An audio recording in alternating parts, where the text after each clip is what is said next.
यह है दुनिया का सबसे बड़ा आर्कियोलॉजिकल म्यूजियम, जिसे बनाने में 23 साल लग गए और $1 बिलियन से ज़्यादा का खर्च आया। क्या ये पैसा सही जगह लगा है? आइए देखते हैं। मैं अदनान बिन आज़ाद खड़ा हूँ उस दरवाजे के सामने जहाँ एक मुल्क ने अपनी इज्जत, अपनी तारीख और अपनी सिविलाइजेशन को लोक करके रखा है। आखिर 2025 में 23 साल बाद ये दरवाज़ा खुल गया, लेकिन सवाल अभी भी यही है कि आखिर अंदर है क्या। चले अंदर चलते हैं। और यहाँ तो जो है फ़िरऔन भाई खड़े हैं और सलाम कर रहा, अलैकुम अस्सलाम। यह है रमसीस सेकंड, इजिप्ट का सबसे पावरफुल फ़ाराओ। इसकी स्टैचू को यहाँ तक लाने में 20 साल लग गए। असल में स्टैचू 1820 में एंशिएंट इजिप्ट की कैपिटल मेम्फिस में 600 में टूटा मिला था। तब से लेकर 1950 तक ये वहीं पड़ा रहा। 1955 में जमाल अब्दुल नासिर, जो उस वक्त प्राइम मिनिस्टर थे इजिप्ट के, उन्होंने इसे कायरो शहर में लाने का फैसला किया।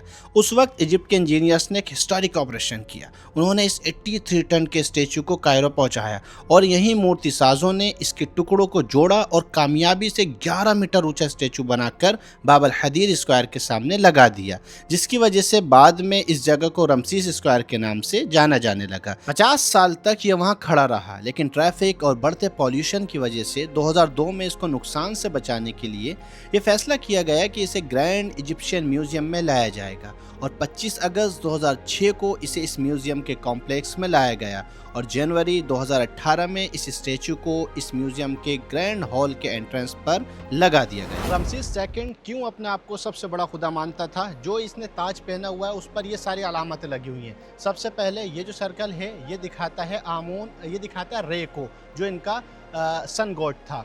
और दूसरा ये जो सिंबल है ये है एनुबिस का, जो मौत के बाद का देवता था। इसके अलावा ये भी इसके ताज के अंदर 2 लगे हुए हैं, एक इस तरफ एक इस तरफ। ये था अदल के लिए, जो अदल की देवी थी उसको भी इसने अपने ताज में मिलाया हुआ था। इसके बाद जब आप यहाँ देखेंगे तो ये देखें कि 2 क्राउन है, एक नीचे एक ऊपर, एक लोअर इजिप्ट और एक अपर इजिप्ट के लिए जो है बनाया गया था। तो रमसीस सेकंड ने इन दोनों को एक करके खुद पहना था। और इसके अलावा ये जो 4th सिंबल है, 5th सिंबल है, यह दाढ़ी का, कि इनकी दाढ़ी भी जो है सोने की होती थी, ऐसा दिखाते थे। इसके बाद ये ऊपर से पहनने का, जिसके अंदर 2 कलर्स होते थे, ब्लू और गोल्डन, जो दिखाते थे सूरज को और आसमान को। तो इन सब चीज़ों को मिलाकर एक मुकुट तैयार किया गया, जो रमसीस सेकंड, जो अपने आप को सबसे ताकतवर, सबसे शक्तिशाली और अपने आप को खुदाई का दावा करके बताता था, मैं खुदा हूँ, उसने इन सब को मिलाकर अपने ऊपर पहन कर ये बताया था कि मैं इन सब खुदाओं का भी खुदा हूँ, जो मेरे पीछे उधर आपको दिख रहा है।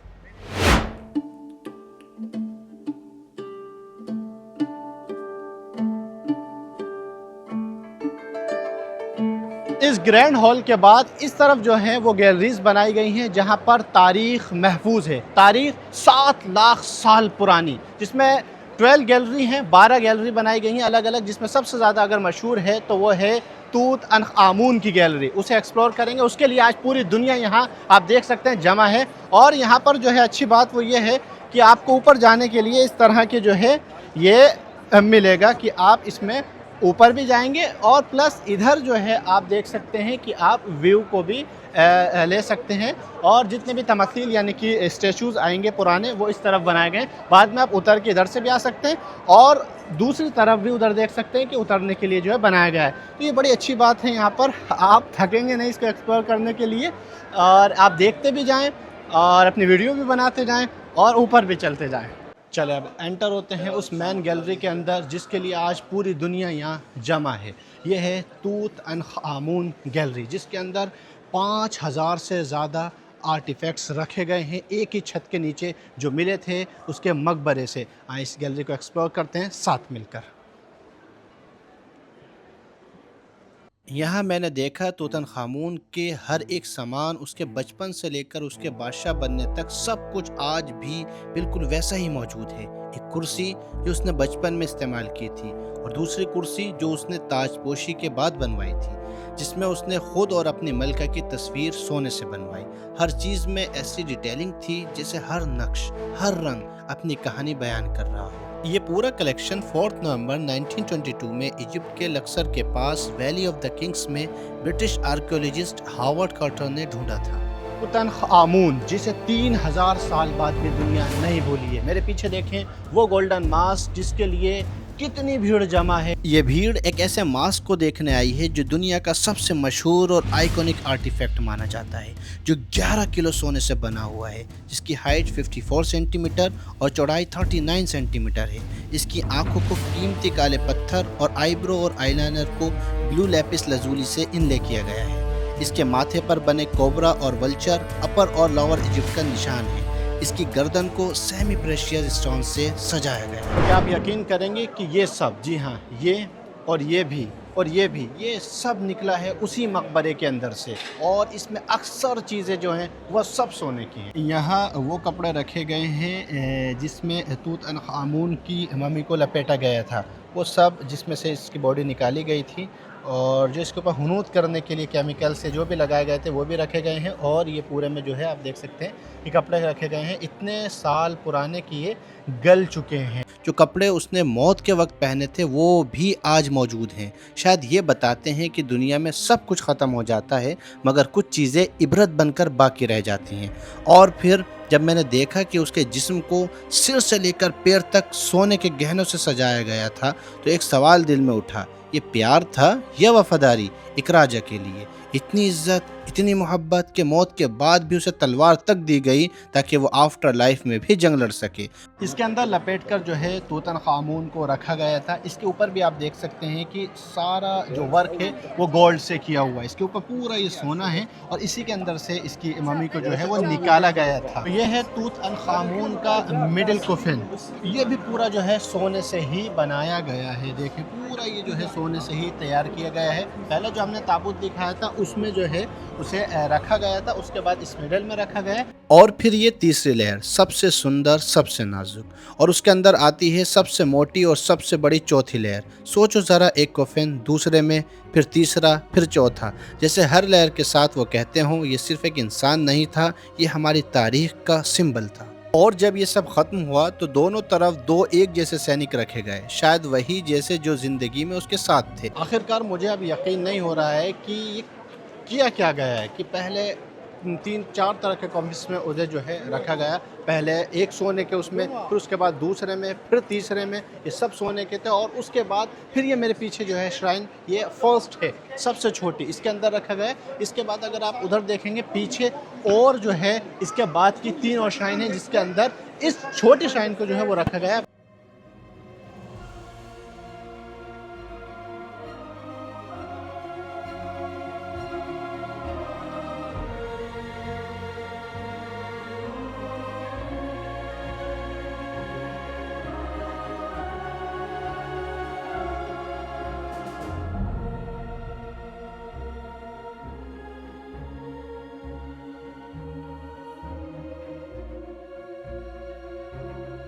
तूतनखामुन की ये गैलरी तो इस म्यूज़ियम की सबसे बड़ी खासियत है ही, मगर एक और चीज़ है जो इस म्यूज़ियम में डिस्प्ले आज ही की गई है।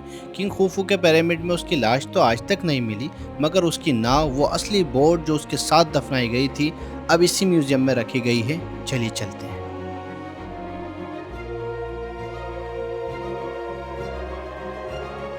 यह है 4,500 साल पुरानी खुफू की वो नाव जिसे बनाया गया था मौत के बाद की ज़िंदगी के लिए। खुफू वो जिसके नाम से पिरामिड बना हुआ, पिरामिड ऑफ गीज़ा। ये बोट 1954 में खुफू द ग्रेट पिरामिड की सदर्न साइड पर एक पत्थर से बंद गड्ढे में 1224 टुकड़ों में मिली थी। इन टुकड़ों को दोबारा जोड़ने में तकरीबन 12 साल लग गए और अगस्त 2021 में इस बोट को गीज़ा के असल म्यूज़ियम से यहाँ शिफ्ट किया गया।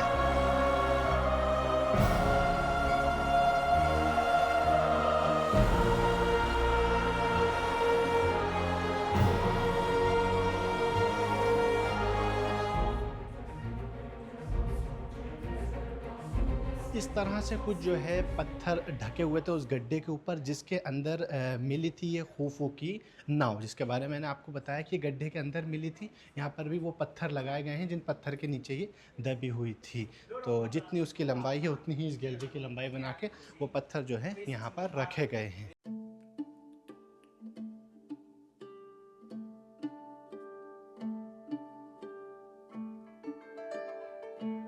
ये ग्रैंड स्टेयर्स आपको ऊपर तक ले जाएंगे और ऊपर से जो है आप पिरामिड का व्यू भी देख सकते हैं।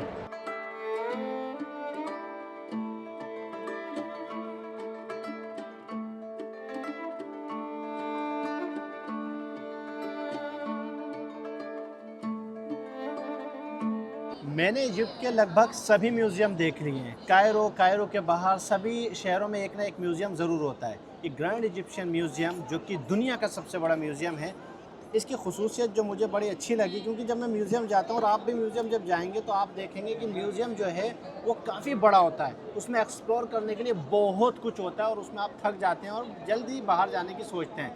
यहाँ मैंने देखा है कि ये मैं अभी बैठा हुआ हूँ, इस तरह की बहुत सारी चेयर्स, ये तो जीने के ऊपर बनी हुई है। इसके अलावा और जगहें हैं वहाँ पर जो है बैठने के लिए बड़ा अच्छा जो है बनाया गया है, ताकि आपके साथ अगर कोई बुज़ुर्ग आया है या आप खुद भी थक गए हैं तो आराम करने आप बैठ जाएँ। काफ़ी अच्छा जो है यहाँ सिस्टम है, जो कि मुझे पर्सनली बहुत ज़्यादा पसंद आया।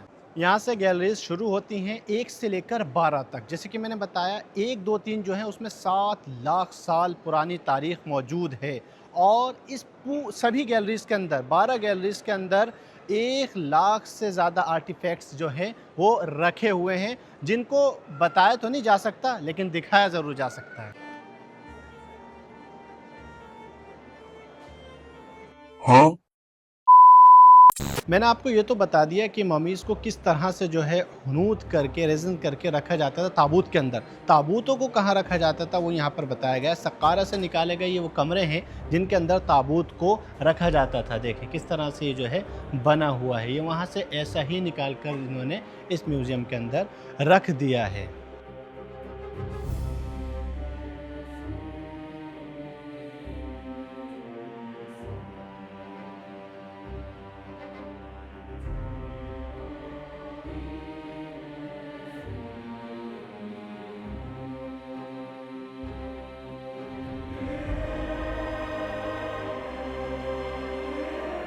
आज क्योंकि म्यूज़ियम का फर्स्ट डे है ओपनिंग के बाद, तो यहाँ भीड़ जो है वो बहुत है। बहुत ज़्यादा फॉरेनर्स और बहुत ज़्यादा लोकल्स भी आए हुए हैं। बहुत भीड़ है, गैलरीज सारी फुल हैं। तो एक्सप्लोर करते हैं और देखते हैं कि इन गैलरीज के अंदर क्या राज छुपे हैं।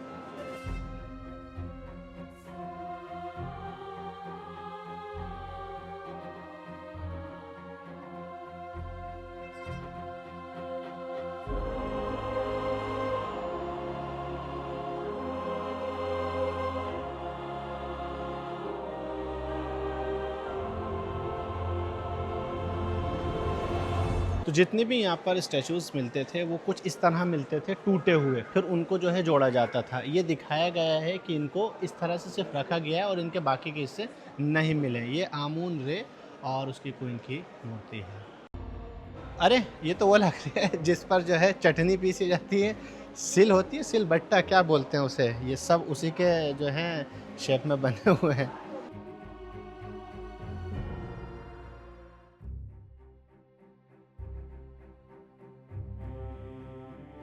यहाँ जो है एक मम्मी रखी हुई है, उसका कपड़ा है जिसके अंदर उसे रखने के बाद और फिर ताबूत में जो है रखा जाता था। ये कितना मोटा है, एक तरह से आप कफन टाइप कह सकते हैं। उसके ऊपर भी, कपड़े के ऊपर भी वो शक्ल बनाई जाती थी जिस शक्ल का मुर्दा, जिस शक्ल का जिस्म उसके अंदर मौजूद है।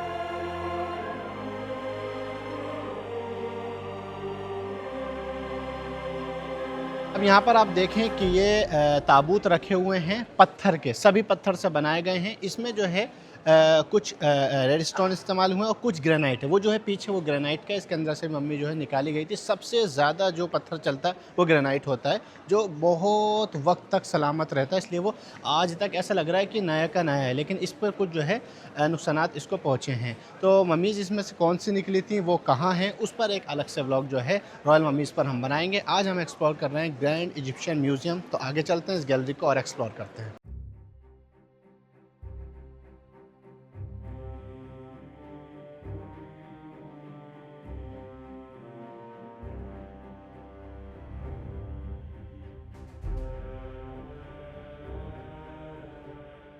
आप यकीन करेंगे ये कब्र है, जी हाँ, ये ताबूत है जो दफनाया जाता था मकबरों के अंदर, और हालत ऐसी है जैसे ये अभी अभी तैयार किया गया हो। 26 डायनेस्टी का है ये, और इस पर लैंग्वेज देखें कि फ़ैरोनिक लैंग्वेज जो है वो पूरे पर लिखी गई है, डिटेल बताई गई है कि इसके अंदर कौन है, क्या है, और उसकी सूरत भी जो है बनाई गई है। लेकिन कितना भारी और कितना ज़्यादा ये मजबूत दिख रहा है।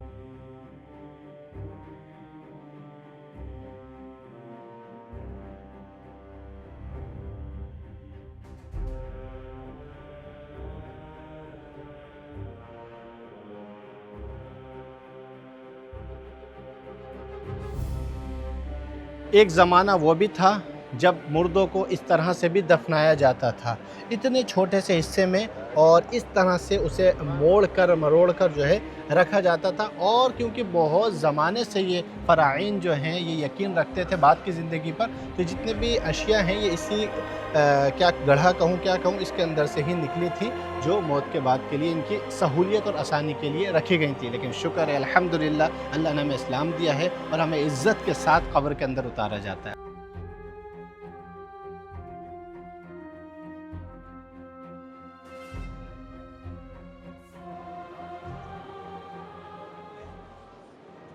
आपने बड़े-बड़े फ़िरौनों के ताबूत और उनके मकबरे तो देख लिए। उस वक़्त के जो लोकल होते थे वो किस तरह से अपने लोगों को दफ़नाते थे और क्या अलामतें होती थी वो यहाँ बताई गई हैं। ये जितने भी आप बने हुए देख रहे हैं, ये क्योंकि वो इतना अफ़ोर्ड नहीं कर सकते थे कि बड़े ताबूतों में रखें या बड़ा मकबरा बनाएँ, वो दफ़नाने के बाद इस तरह से ऊपर छोटे-छोटे ये बना दिया करते थे। और उनका मानना ये होता था कि रूहें मरने के बाद जो है दुआ कबूल करती हैं।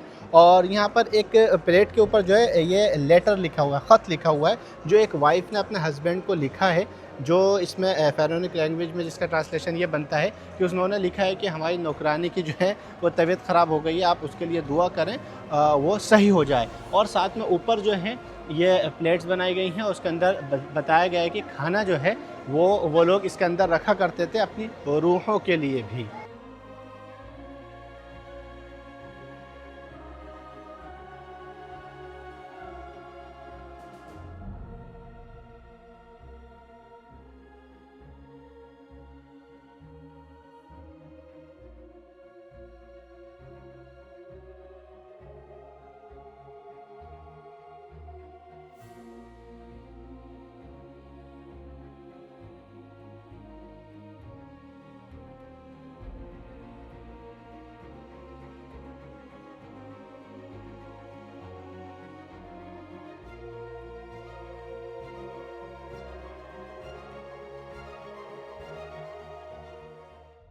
इस म्यूज़ियम का आर्किटेक्चर आप रात में भी देख सकते हैं, क्योंकि ये एक ऐसा म्यूज़ियम है जो 3 या 4 बजे यानी कि इवनिंग में जल्दी बंद नहीं होता है। ये तकरीबन 6 बजे तक जो है खुला रहता है। गैलरीज इसकी जल्दी बंद हो जाती है, लेकिन कॉम्प्लेक्स जो है ये खुला रहता है और इसकी लाइटिंग जो है वो बड़ी खूबसूरत दिखती है।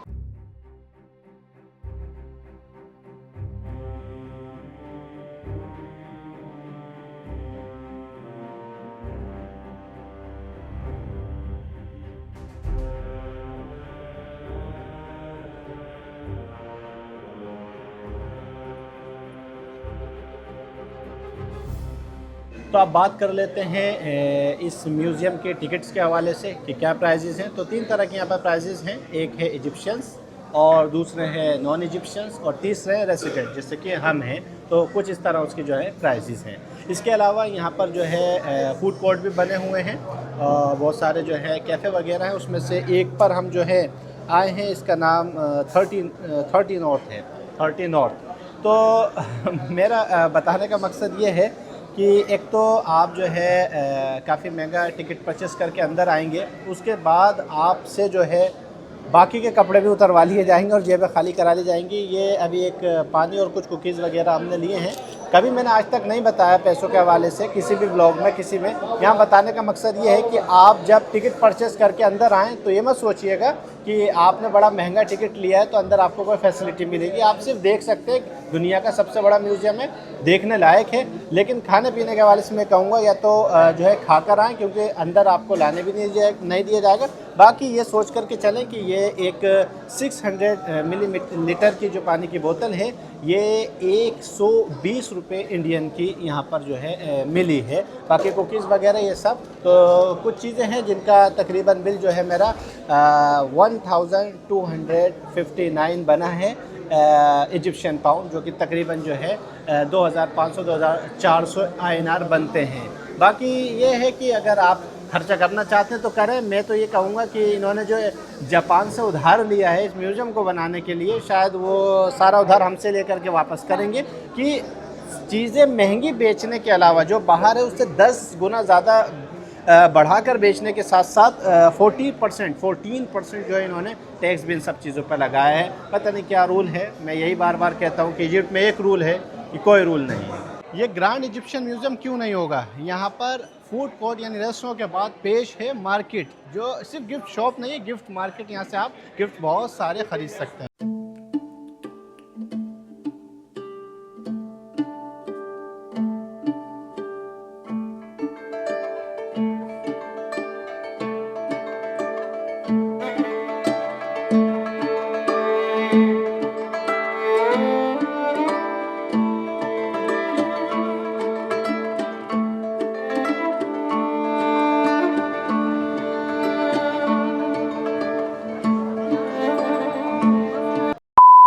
सही है, लग कैसा रहा हूँ?